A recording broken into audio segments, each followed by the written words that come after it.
Tricky, I mean, again, thank you so much for doing this interview. It's truly an honor to speak with someone that's worked with some of the greats in the business, from, Beyonce to Whitney Houston, Michael Jackson, Celine Dion, Janet Jackson, Usher, and to some of the new artists of today like Ciara and Rihanna and Justin Bieber. But the last record that you worked on with Mariah Carey, another album that wasn't, it didn't sell millions and millions of albums, but definitely received favorable reviews. What was the vibe, like when you were creating that album with Mariah? It was, excuse me, it was just a whole lot of synergy. Mariah is one of those energies and one of those spirits. She's so kind to be around. She's very just when she's in her music, she's so serious about it, and I just learned so much being able to write with someone as prolific as her. Because Mariah gets a lot of credit for being the biggest selling artist in the world, but the biggest female selling artist in the world. But at the same time, she's one of the most prolific songwriters that I've ever encountered. And being able to see her and Dream, really go back and forth on lines, and just how the songs are crafted from beginning to end, was really just an amazing time in my career to be able to have that moment with someone that has been as big as she's always been ever since I wanted to make records, and I've been in the music business for a long time. So she's been big in the music business for even longer than that. So, and she's been at this level, if not bigger, every step of the way. So that was a huge career feat for me, and just getting on that level. And I really thank Mariah for really giving us that opportunity, because it takes a lot for artists to really entrust, the new guys. And, although the record wasn't accepted, by the masses necessarily, it was right at the cusp of when things were kind of changing too. But, the only thing that I can really go by are the reviews and, how the records perform, and if people like them and if they don't like them, What was your favorite record that you worked on with her? I had a couple, but, let me go back. I liked Obsess a lot, obviously, because we put that one out first. There was a record called Angels Cry on there. I love that record. That I thought was a really, really good record. I liked Inseparable.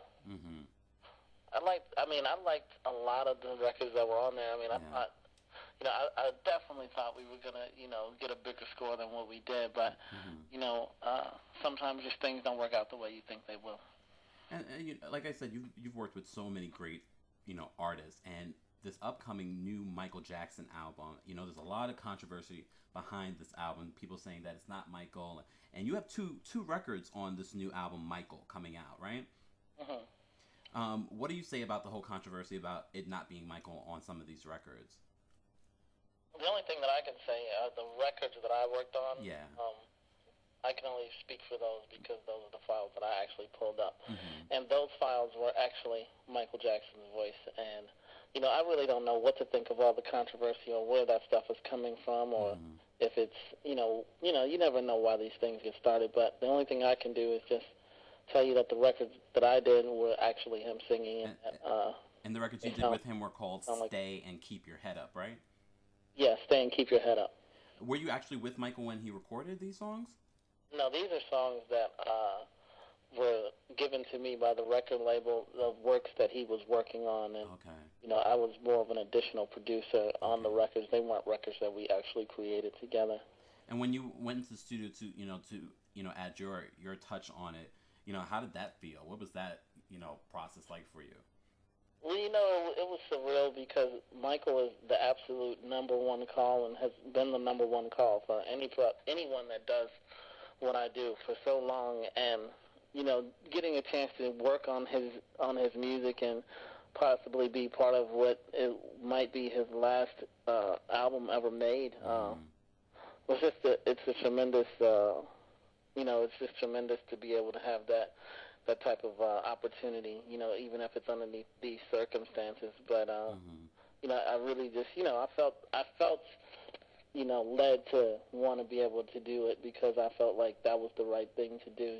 I know there's a lot of controversy about who decided to do it versus who didn't, but I loved Michael Jackson, and given the opportunity, I was going to work on him. There's so many questions that I have for you, and I know we have a limited amount of time, but I do want to talk to you about the Christmas album that you did with Jessica Simpson recently. How did that come about? I believe how it came about is they gave us a call to my attorney, Aaron Rosenberg, and I believe we're kind of represented by the same firm or something like that. And, there was an opportunity to make this record, and I always wanted to make a Christmas record. I was just about to ask if you had ever done this. No, I had never done a Christmas record, but it was something that I knew I wanted to do, and because all the producers that I have a lot of respect for, like Quincy Jones and David Foster, they both have one, and I wanted to put my stamp on a Christmas record and go, look, this is the one that I did, and let's see. Hopefully they'll be proud of it. We put a lot of work into it. I like it a lot. So. And you and The Dream, I mean, we cannot have an interview without asking about how this partnership came about and why it continues to be such a strong and powerful and lucrative relationship that you and The Dream have as, production partners and, songwriters. Well, I just think that we've been blessed to really find a chemistry with one another that works musically. And Dream and I, the one thing that we have in common is that we both love what we do, and he has his set of musical influences, I have my set of musical influences, and it's kind of this thing that when you put them together, it kind of, it just kind of works. It kind of has a chemistry, and it just feels good. His melodic structures against my melodic structures of what I like to play musically, and, the arrangements, and, it's just been one of those things that musically it came together, and I've known Dream since, about 2003 now. Oh, wow. We've been working together in one form or capacity, and it's just been, since that time, we really have just been growing and growing and growing, and it's actually turned into just a really, really nice relationship and just something totally, totally unexpected and just a blessing from God. So I really enjoy working. And let's speak about those hits that you guys have created together. First of all, Umbrella for Rihanna. Who was that originally written for? Because I know it wasn't for Rihanna. Originally, the song was written for Britney. But at the same time, saying that it was really originally written for Britney is a little bit misleading now, because there are so many instances now that I know that when you write something for someone, it could be better for someone else. And sometimes you could sit down and think you're writing a song for Britney, but that song right there was meant for Rihanna to sing, and I think at the end of the day, it just worked out. I think it could have been a hit on Britney. I think it could have been a hit on some other people too, but at the same time, Rihanna got involved with that record, and she made it hers, and she owned it, and it's forever, Rihanna's at this point.